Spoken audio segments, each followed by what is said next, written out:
আইসিএমএবির এই অ্যাওয়ার্ডটা খুবই প্রেস্টিজিয়াস এবং কোম্পানির সুশাসনের জন্য, অর্থাৎ আমরা সবসময় বলে আসছি যে কর্পোরেট গভর্নেন্সের এনশিওর করার জন্য যে প্রসেসগুলো হয়ে থাকে সেই প্রসেসেরই একটা স্বীকৃতি হলো এই অ্যাওয়ার্ড। বসুন্ধরা পেপার মিলস এই অ্যাওয়ার্ডটা এবার প্রথমবারই পেয়েছে।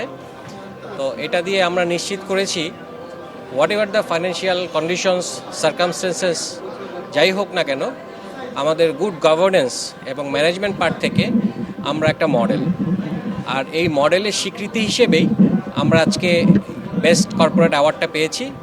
এবং আমাদের কাছে মনে হচ্ছে এই যে কোনো অ্যাওয়ার্ডই মানুষ যখন পায়, অর্গানাইজেশন যখন পায়, তখন তার দায়িত্ব অনেক বেড়ে যায় এবং এটা নিঃসন্দেহে একটা স্বীকৃতি। এবং আমরা ভবিষ্যতে আমাদের এই ধারা অব্যাহত রাখব এবং আমাদের ম্যানেজমেন্ট এ ব্যাপারে সর্বোচ্চ সহযোগিতা এবং নির্দেশনা আমাদের দিয়েছেন।